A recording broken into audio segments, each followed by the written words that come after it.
পূর্ব মেদিনীপুরের সবথেকে বেশি কেন্দ্রীয় বাহিনী, মোট 14 কোম্পানি বাহিনী মোতায়েনের পরিকল্পনা নির্বাচন কমিশনের। কলকাতায় মোতায়েন করা হতে পারে 12 কোম্পানি কেন্দ্রীয় বাহিনী।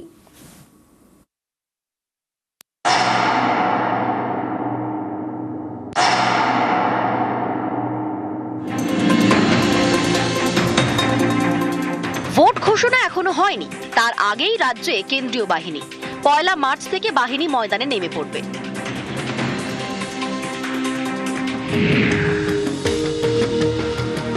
প্রথম পর্যায়ে রাজ্যে 240 কোম্পানি কেন্দ্রীয় বাহিনী আসছে। এর মধ্যে পূর্ব মেদিনীপুরে মোতায়েন করা হবে সব থেকে বেশি, 14 কোম্পানি কেন্দ্রীয় বাহিনী। কলকাতায় 12 কোম্পানি।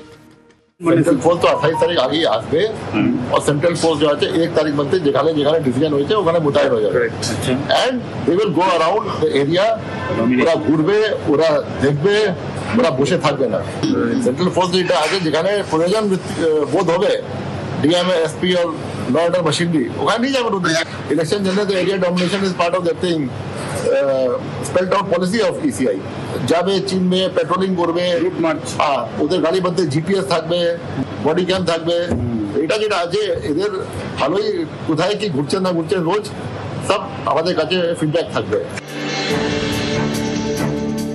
রাজ্যে প্রথম দফায় যে 240 কোম্পানি বাহিনী আসবে তার মধ্যে উত্তরবঙ্গে মোতায়েন করা হবে 66 কোম্পানি, দক্ষিণবঙ্গে 150 কোম্পানি এবং জঙ্গলমহলে 24 কোম্পানি।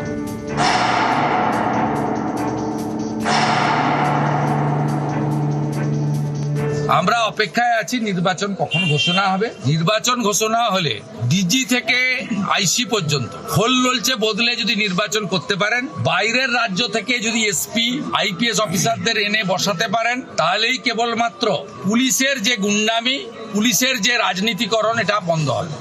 শুভেন্দু অধিকারীর ইচ্ছের মতন তো ভারতবর্ষের সংবিধান চলে না। সব জায়গায় যখন নির্বাচন হয়, উত্তরপ্রদেশে হয়, বিহারে হয়, যখন মহারাষ্ট্রে হয়, একই নিয়মে হয়। পশ্চিমবঙ্গের জন্য তো শুভেন্দু অধিকারী চাইছেন বলে ভারতের নিয়ম পাল্টে যাবে না।